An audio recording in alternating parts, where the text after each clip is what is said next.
सभी को प्यार भरा नमस्कार। इंपीरियल एग्रो क्लासेज में आपका एक बार फिर से स्वागत है।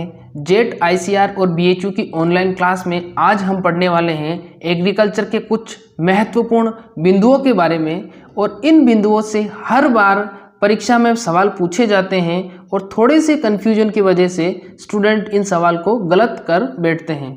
तो आज इन्हीं बिंदुओं को हम क्लियर करेंगे और ये कन्फ्यूजन दूर करेंगे। तो चलिए शुरू करते हैं। सबसे पहला क्वेश्चन है, विश्व का स्थायी भोजन क्या है? जो विश्व में सबसे ज़्यादा कौन सा भोजन खाया जाता है? तो विश्व में सबसे ज़्यादा क्या खाया जाता है? गेहूं खाया जाता है। गेहूं का वानस्पतिक नाम क्या है? Triticum aestivum. और भारत का स्थायी भोजन अगर पूछा जाता है तो भारत का स्थायी भोजन क्या है? चावल। इसका वानस्पतिक नाम क्या है? Oryza sativa. अब परीक्षा में जब सवाल पूछा जाता है तो लोग कंफ्यूज हो जाते हैं। कंफ्यूज होने के बाद में वो ये सोचते हैं कि भारत में सबसे ज़्यादा गेहूं खाया जाता है, जबकि भारत में सबसे ज़्यादा गेहूं नहीं खाया जाता है। भारत में सबसे ज़्यादा खाया जाता है चावल। तो इसका राइट आंसर क्या होगा? इसका राइट आंसर होगा चावल। भारत में सबसे ज़्यादा क्या खाया जाता है? चावल खाया जाता है। तो भारत का स्थायी भोजन क्या हो जाएगा? भारत का स्थायी भोजन हो जाएगा चावल। अगर विश्व की बात की जाए तो विश्व में सबसे ज़्यादा क्या खाया जाता है? गेहूँ खाया जाता है। तो विश्व का स्थायी भोजन क्या हो जाएगा? गेहूँ। गेहूं का वानस्पतिक नाम क्या है? गेहूं का वानस्पतिक नाम है टिटिकम एस्टिवम। जबकि चावल का वानस्पतिक नाम क्या है? चावल का वानस्पतिक नाम है ओराइजा सेटाइवा। देखिए एक बार फिर से देखते हैं। जब परीक्षा में सवाल पूछा जाता है तो क्वेश्चन ऐसे आता है, निम्न में से भारत का स्थायी भोजन कौन सा है? उसमें ऑप्शन रहता है, ऑप्शन ए बाजरा, ऑप्शन बी गेहूं, ऑप्शन सी चावल और ऑप्शन डी मक्का। तो स्टूडेंट कंफ्यूज हो जाते हैं और ये सोचते हैं कि भारत में सबसे ज़्यादा गेहूँ खाया जाता है। तो गेहूँ उसका राइट आंसर नहीं होगा, उसका राइट आंसर होगा चावल, क्योंकि भारत में सबसे ज़्यादा चावल खाया जाता है। तो ये कन्फ्यूजन था। तो भारत का स्थायी भोजन कौन सा हो जाएगा? भारत का स्थायी भोजन हो जाएगा चावल। चावल का वानस्पतिक नाम क्या है? Oryza sativa. तो कन्फ्यूजन नंबर 1 क्लियर हो गया। अब अगले सवाल की तरफ बढ़ते हैं।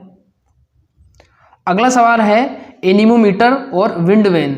अब वहाँ परीक्षा में पूछा जाता है कि वायु की गति किसके द्वारा मापी जाती है? यह क्वेश्चन ऐसे पूछा जाता है कि एनीमोमीटर किस लिए काम में आता है? तो एनीमोमीटर, सबसे पहले तो बता देता हूँ कि एनीमोमीटर ऐसा होता है। एनीमोमीटर ऐसा होता है और एनीमोमीटर का उपयोग किया जाता है वायु की गति या वायु की वेग को मापने के लिए, जिसको इंग्लिश में बोला जाता है विंड स्पीड। इसको इंग्लिश में क्या बोला जाता है?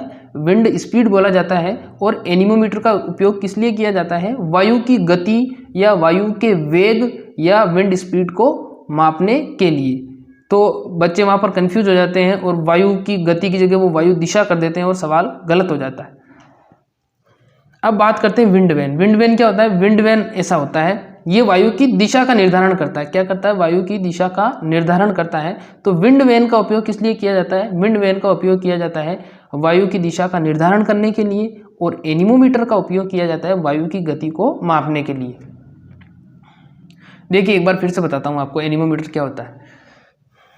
एनीमोमीटर में क्या होता है? ये एक ऐसा यंत्र होता है जिसमें 4 ऊपर कटोरियाँ लगी हुई होती हैं। 4 ऊपर कटोरियाँ लगी हुई होती है और इसका संबंध एक नीचे एक गोल मीटर लगा हुआ होता है, उस मीटर से होता है। जब हवा चलती है तो हवा की गति के कारण ये कटोरियाँ घूमने लगती हैं, और जितनी तेज गति से हवा चलती है उतनी ही तेज गति से ये कटोरियाँ घूमती हैं, और नीचे जो इसमें मीटर लगा हुआ होता है उस मीटर में रीडिंग आती है। उस मीटर की रीडिंग के जरिए यह अनुमान लगाया जाता है कैलकुलेशन करके कि वायु की जो गति है वो क्या है या वायु किस वेग से चल रही है।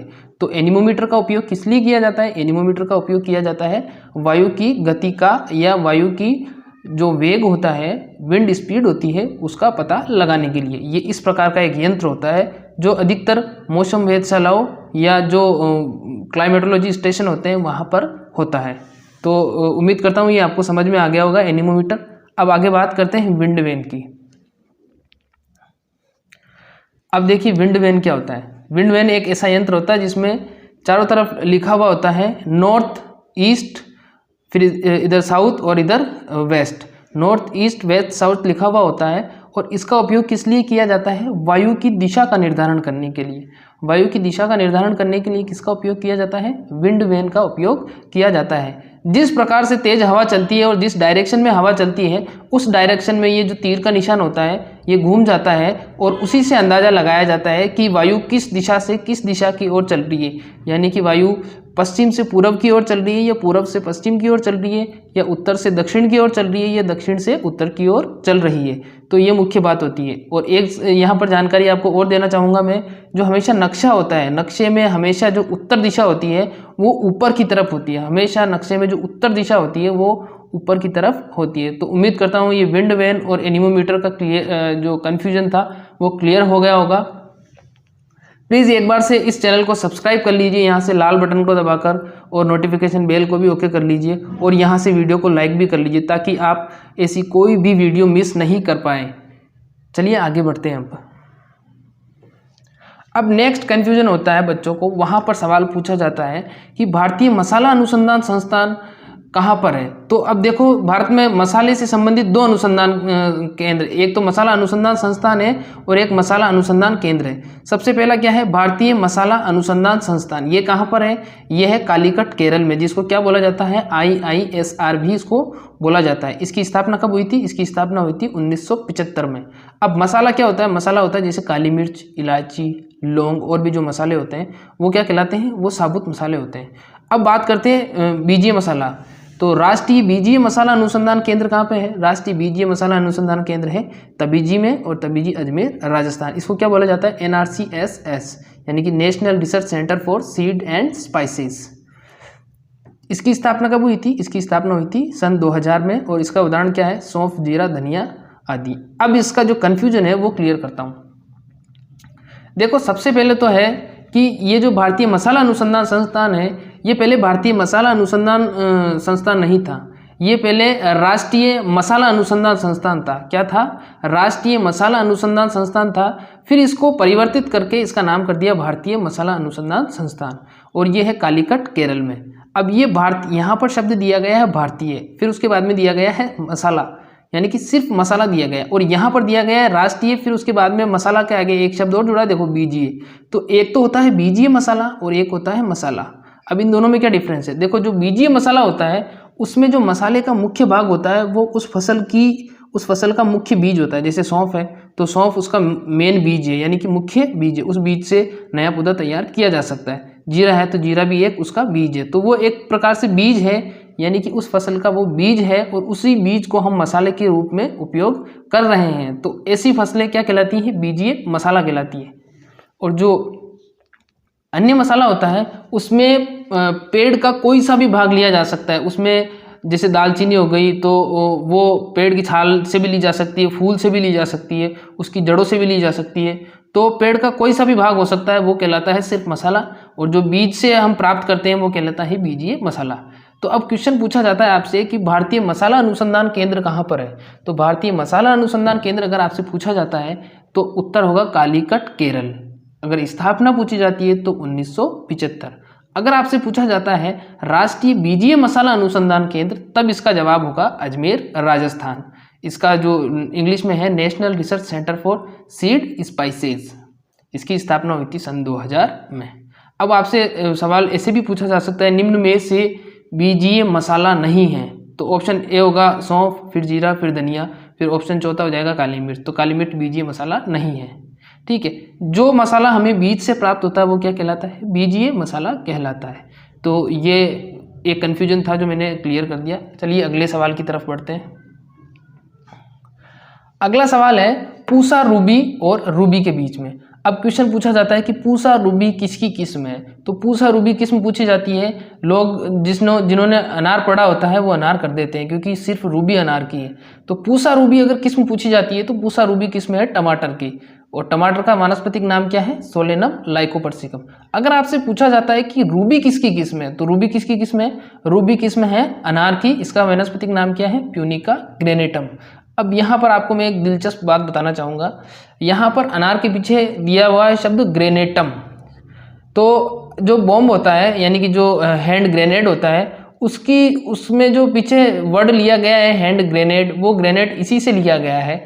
और जब द्वितीय विश्व युद्ध हुआ था उस दौरान जो हैंड ग्रेनेड यानी हथगोले या हाथ से फेंक कर जो बम फेंके जाते थे वो अनार के आकार के होते थे, बिल्कुल अनार के आकार के होते थे।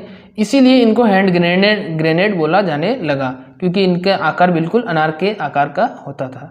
तो ये कन्फ्यूजन था इसमें। पूसा रूबी अगर किस्म आपसे पूछा जाता है तो किसकी है? टमाटर की है। अगर रूबी पूछा जाता है तो रूबी किस्म किसकी है? रूबी अनार की किस्म है। चलिए अगली सवाल की तरफ बढ़ते हैं। अगला सवाल है, क्वेश्चन पूछा जाता है कि अर्का मृदुला किसकी किस्म है? अगर अर्का मृदुला आपसे पूछा जाए तो अर्का मृदुला किस्म किसकी है? अर्का मृदुला किस्म है अमरूद की। अगर सिर्फ और सिर्फ आपसे मृदुला किस्म पूछी जाए तो मृदुला किस्म किसकी है? मृदुला किस्म है अनार की। मृदुला किसकी किस्म है? मृदुला अनार की किस्म है। अब अमरूद की अर्का मृदुला जो किस्म है वो किसकी है?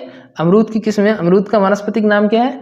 अमरूद का वानस्पतिक नाम है सीडियम गुजावा। क्या है? सीडियम गुजावा इसका वानस्पतिक नाम है। और अनार का है प्यूनिका ग्रेनेटम। चलिए अगले सवाल की तरफ बढ़ते हैं। अगला सवाल है अर्का बिंदु। अब क्वेश्चन आता है अर्का बिंदु किस फसल की या किस सब्जी की किस्म है? तो अर्का बिंदु किसकी है? अर्का बिंदु किस्म है प्याज की। और फिर दूसरा, प्याज का वानस्पतिक नाम क्या है? वानस्पतिक नाम है एलियम सेपा। फिर दूसरा है पूसा बिंदु। पूसा बिंदु किस्म किसकी है? पूसा बिंदु किस्म है बैंगन की। किसकी है? बैंगन की। और इसका वानस्पतिक नाम क्या है? सोलेनम मिलोंजना। चलो यहाँ पर एक और दिलचस्प बात आपको बताना चाहूँगा मैं। अब जितनी भी अर्का वाली किस्में हैं ना वो सारी एक ही इंस्टीट्यूट से निकली हुई है, यानी कि एक ही कृषि संस्थान से निकली हुई है जिसका नाम है भारतीय बागवानी अनुसंधान संस्थान। ये है बेंगलोर में, हसरगट्टा बेंगलोर में है। और इस संस्थान के पीछे एक नदी बहती है, उस नदी का नाम है अर्का। और जितना भी अनुसंधान काम होता है, अनुसंधान का कार्य होता है, उसमें उस नदी से रिसर्च के लिए पानी लिया जाता है। और उस नदी को सम्मान देने के लिए हर किस्म के आगे क्या लगाया जाता है? अर्का। तो आप इस तरीके से भी समझ सकते हैं कि जितनी भी अर्का लगी हुई किस्में होती हैं वो सारी कहाँ से निकली हुई होती हैं? वो सारी निकली हुई होती हैं IIHR, यानी कि Indian institute of horticulture research, जिसको हिंदी में क्या बोला जाता है? हिंदी में जिसको बोला जाता है भारतीय बागवानी अनुसंधान संस्थान। कहाँ पर है ये है बेंगलोर में। कहाँ पर है? हसरकट्टा बेंगलोर में है। तो ये कन्फ्यूजन क्लियर हो गया होगा, मैं उम्मीद करता हूँ। अगले सवाल की तरफ बढ़ते हैं। अगला है अर्का मेघाली। अर्का मेघाली किसकी किस्म है? अर्का मेघाली है टमाटर की किस्म। टमाटर का वानस्पतिक नाम क्या है? Solanum lycopersicum. और दूसरी किस्म कौन सी है? पूसा मेघाली। पूसा मेघाली किसकी किस्म है? गाजर की। किसकी? गाजर की। गाजर का वानस्पतिक नाम क्या है? डोकस कैरोटा। गाजर का नाम क्या है? डोकस कैरोटा। अब यहाँ पर किस्म दी गई है अर्का मेघाली। अब मेघाली में आगे ये शब्द दिया गया है मेघ। मेघ का मतलब क्या होता है? मेघ का मतलब होता है बादल, यानी कि बादल से होती है बरसात। तो टमाटर की वर्षा आधारित किस्म कौन सी है? टमाटर की वर्षा आधारित किस्म कौन सी है? यानी कि वो किस्म जो वर्षा पर ही निर्भर रहती हो, जिस पर एक्स्ट्रा या अतिरिक्त सिंचाई या इरिगेशन करने की आवश्यकता नहीं पड़ती। तो कौन सी किस्म है? अर्का मेघाली। क्योंकि इसमें मेघ आ रहे हैं, मेघ से बरसात होती है, तो इस तरीके से याद रख लीजिएगा कि अर्का मेघाली किस्म किसकी है? टमाटर की है। किसकी है? टमाटर की है, जो वर्षा आधारित क्षेत्रों के लिए डेवलप या विकसित की गई है। फिर इसके बाद में अगले सवाल की तरफ बढ़ते हैं। अगला सवाल ये बहुत ही इम्पोर्टेंट सवाल है और 2018 की एग्रीकल्चर सुपरवाइज़र यानी कि कृषि पर्यवेक्षक की भर्ती में पूछा गया सवाल है ये। उसमें पूछा गया था कि अफ्रीकन गेंदे का वानस्पतिक नाम क्या है? अफ्रीकन गेंदे का वानस्पतिक नाम क्या है? तो अफ्रीकन गेंदे का वानस्पतिक नाम क्या है? टेगेटस इरेक्टा। क्या नाम है? टेगेटस इरेक्टा। अब गेंदा दो प्रकार के होते हैं, एक होता है अफ्रीकन गेंदा और दूसरा होता है फ्रेंच गेंदा।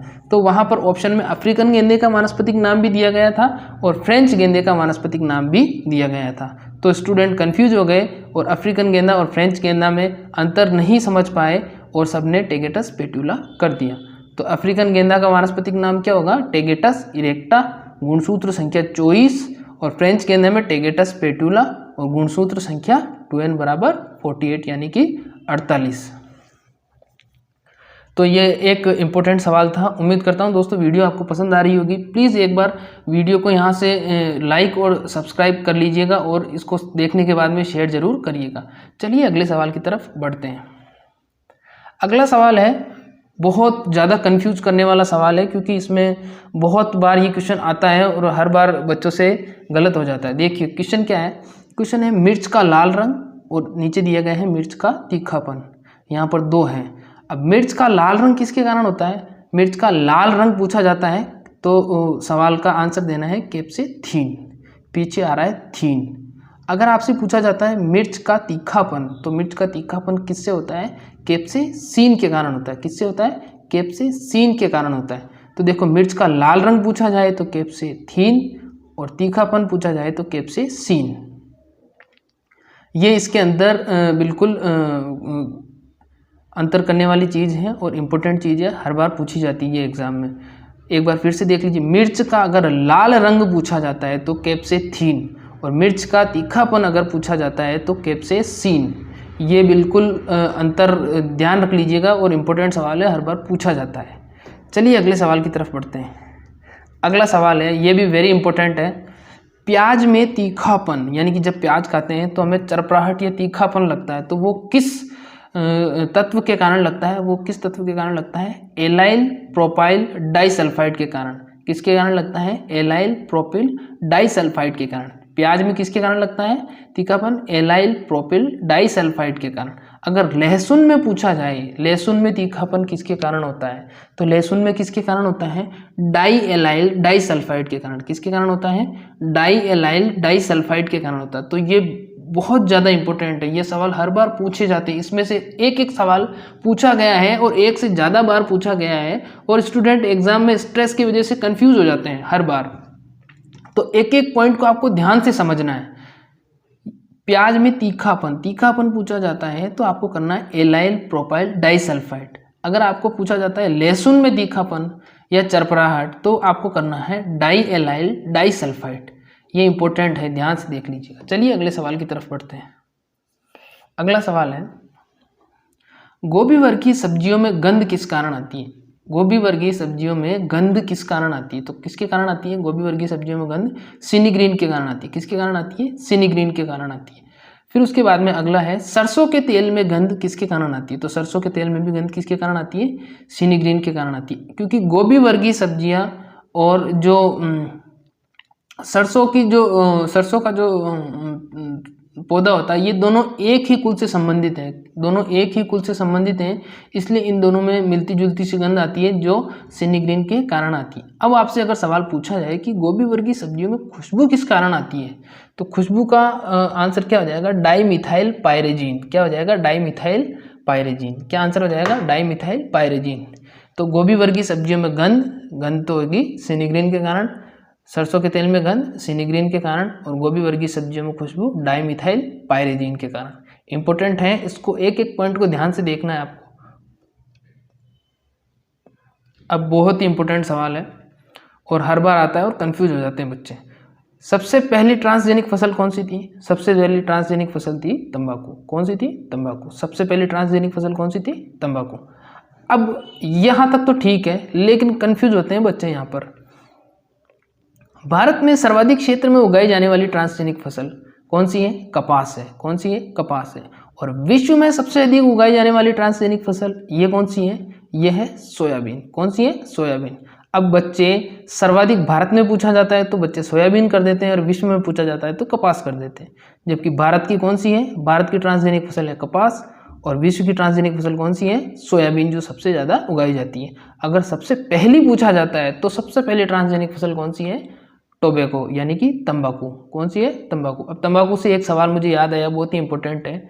जो तंबाकू में जो नशीला और मादक पदार्थ होता है वो कौन सा होता है? निकोटीन होता है। तो सवाल ये है कि तंबाकू में पाया जाने वाला जो निकोटीन नामक तत्व होता है वो बनता अलग जगह है और स्टोर अलग जगह होता है। बनता तो है वो जड़ों के अंदर। कहाँ पर बनता है? जड़ों के अंदर बनता है, और स्टोर जाकर कहाँ हो जाता है? स्टोर हो जाता है पत्तियों में। कहाँ पर हो जाता है? पत्तियों में। तो सवाल ऐसे पूछा जाता है कि तंबाकू में पाया जाने वाला निकोटीन नामक तत्व कहाँ पर बनता है, और बच्चे पत्तियों को समझकर आंसर पत्ती दे देते हैं, और वो वहाँ पर गलत हो जाता है। वो वहाँ पर गलत हो जाता है। तो आपको ध्यान रखना है कि जो निकोटीन तत्व होता है वो बनता तो जड़ों में है, और स्टोर यानी कि संरक्षित कहाँ पर होता है? पत्तियों में होता है। कहाँ पर होता है? पत्तियों में होता है। चलिए अगले सवाल की तरफ बढ़ते हैं। अगला सवाल है, सभी खरीफ की दलहनी फसलों में सभी खरीफ की दलहनी फसलों में गुणसूत्रों की संख्या कितनी होती है? 22 होती है। कितनी होती है? 22। यानी कि खरीफ में जितनी भी दलहनी फसलें उगाई जाती हैं उनमें गुणसूत्रों की संख्या कितनी होती है? 22। ये एक बहुत ही इंपॉर्टेंट ट्रिक है जो ट्रिक बता रहा हूँ आपको। यानी कि खरीफ में उगाई जाने वाली जितनी भी दलहनी फसल है उसमें गुणसूत्र संख्या सब में एक ही होती है। कितनी होती है? 22 होती है। ध्यान रख लेना आप, है ना। सिर्फ एक ही अपवाद है। अपवाद एक कुल्थी की एक फसल होती है जो दलहनी फसल होती है, उसमें गुणसूत्र संख्या सिर्फ 24 होती है, बाकी सब में कितनी होती है? 22। तो अब आपसे कभी भी एग्जाम में सवाल पूछा जाए कि जैसे मूंग है तो मूंग में गुणसूत्रों की संख्या कितनी है। अब आपको पता है कि मूंग खरीफ में उगाया जाता है तो मूंग में गुणसूत्रों की संख्या कितनी हो जाएगी? 22 हो जाएगी। यानी कि खरीफ की जितनी भी दलहनी फसलें हैं उसमें गुणसूत्रों की संख्या कितनी हो जाएगी? गुणसूत्रों की संख्या हो जाएगी 22। फिर उसके बाद में दूसरा है, सभी रबी की जो दलहनी फसलें हैं उसमें गुणसूत्रों की संख्या कितनी होती है? 14 होती है। कितनी होती है? 14 होती है। यानी कि रबी में जितनी भी दलहनी फसलें उगाई जाती हैं उनमें गुणसूत्रों की संख्या 14 होती है। इसका सिर्फ एक ही अपवाद है, काबुली चना। काबुली चना में कितनी होती है? 16। कितनी होती है? 16। अब आपसे वहाँ सवाल पूछा जाता है कि चने में गुणसूत्रों की संख्या कितनी होती है, तो कितनी होती है? 14। अगर पूछ लिया जाए कि चने में, काबुली चने में गुणसूत्रों की संख्या कितनी होती है, तो कितनी हो जाएगी? 16। तो इस चीज़ का आपको ध्यान रखना, ये कंफ्यूज करते हैं ये सवाल हर बार। आज की वीडियो में बस इतना ही। और अगर ये वीडियो आपको पसंद आई तो प्लीज़ एक बार चैनल को सब्सक्राइब करना और वीडियो को लाइक ज़रूर करना। और अब आपके लिए एक इम्पोर्टेंट सवाल है। ये सवाल आपको मैं पूछता हूँ, अगर आपको ये वीडियो ये सवाल अगर आपको आता है तो इसका आपको जवाब कमेंट में लिख के बताना है, ताकि अगली वीडियो में मैं आपका फ़ोटो और नाम अनाउंस करूँगा और जो अच्छा जवाब देगा उसका फ़ोटो और नाम वीडियो में ऐड करूँगा मैं। तो सवाल ये है कि गेहूं का वानस्पतिक नाम क्या है? गेहूं का वानस्पतिक नाम क्या है? और जो पिछली वीडियो का जिसने जवाब दिया था उनका नाम है राज प्रजापति। इन्होंने सही जवाब दिया था। आपको बहुत बहुत धन्यवाद राजकुमार जी, राज प्रजापति जी। तो आज की वीडियो के लिए बस इतना ही। Thank you.